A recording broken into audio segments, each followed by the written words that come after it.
Good afternoon. My name is Deepika Kumawa, student of Dr. Panjabrao Deshmukh College of Law, Amravati.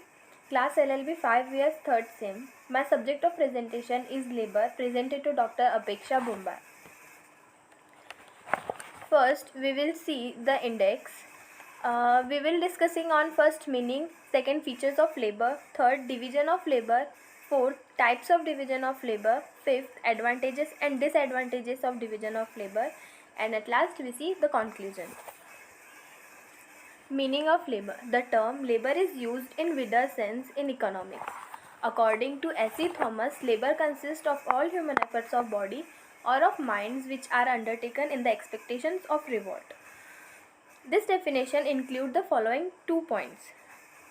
Labors can be physical as well as mental. The labor of the worker is physical while the labor of college lecturer is mental. Under labor, we include only those exertions, physical or mental, which are undertaken in the expectations of a reward. Then, features of labor. There are 7 features of labor. First, labor is perishable. If a worker does not work on a particular day, his labor for this day is wasted. Labor is those perishable. But the land is not, even capital is not a perishable as a labor. Second, labor has a weaker bargaining power. Those bargaining power of the worker is low compared to that of the employer. Third, labor is an active factor of a production. Land and capitals are passive factors. Labor is an active factor of the production.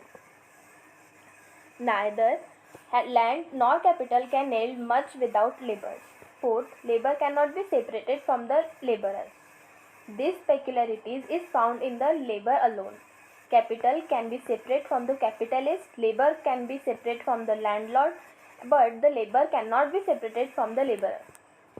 Fifth, laborer sells his labor but not himself. The worker does not sell himself, he sells his labor only. In the day of salvary, the work can even sold his body to his master, but that is no longer true now. Sixth is labor is mobile. Land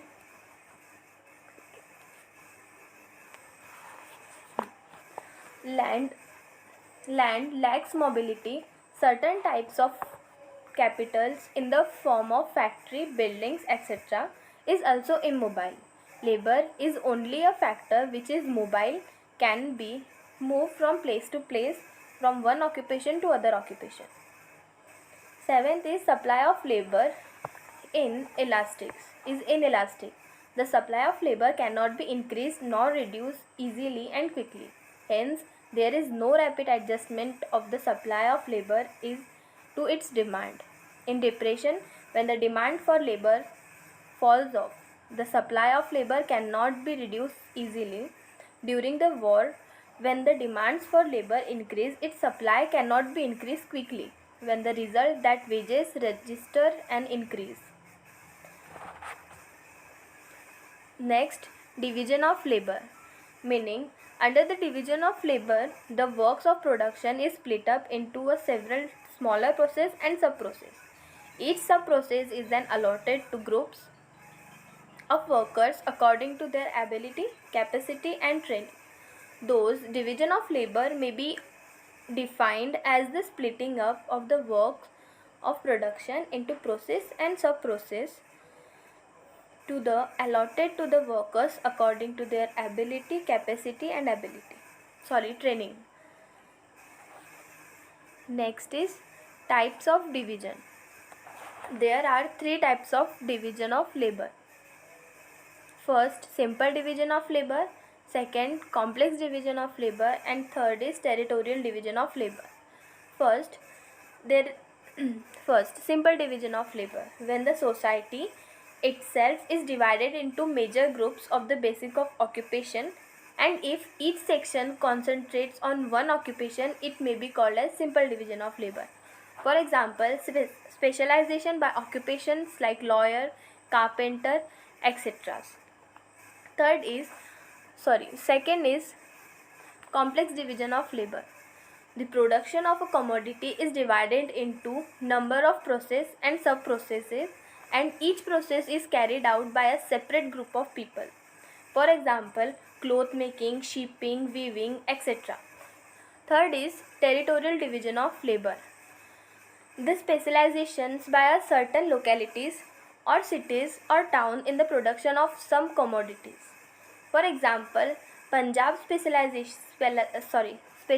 in wheat and West Bengal in jute, etc. Next is advantages and disadvantages of labor. Advantages of division of labor. First, right man in the right place right man in the right place. Under the division of labor, the chances are that each will get the job for which he is best fitted. The works will be better done. On the other hand, just imagine an interchange of works between a farmer and his wife. He doing the cooking and she fluffing the field. We can guess the result. Next is improvement in skills. Practice make a man perfect. When a man does a certain work over and over again, he is bounded to improve. He will be able to turn out better good. There is an increase in his skill. The workers benefit. He produce better result in less time. Third is less strain. Division of labor makes it possible for heavy works to be passed on the machineries. Men do not only light works so that there is less strain on their muscles. Fourth is invention.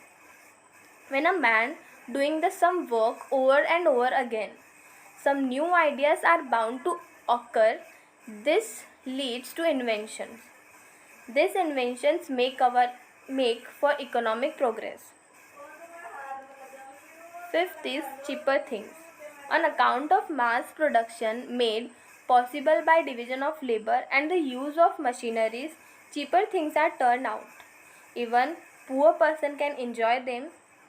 This is beneficial to society. Standards of living improves. Sixth, savings in time.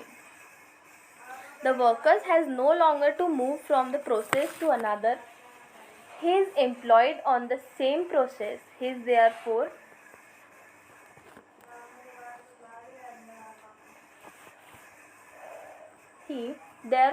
goes on working without loss of time. Continuing in work means more production. This is the advantages of division of labor. Now we will see the disadvantages of division of labor. First, division of labor has proved harmful to the individual workers in certain ways. First, monotony. Doing the same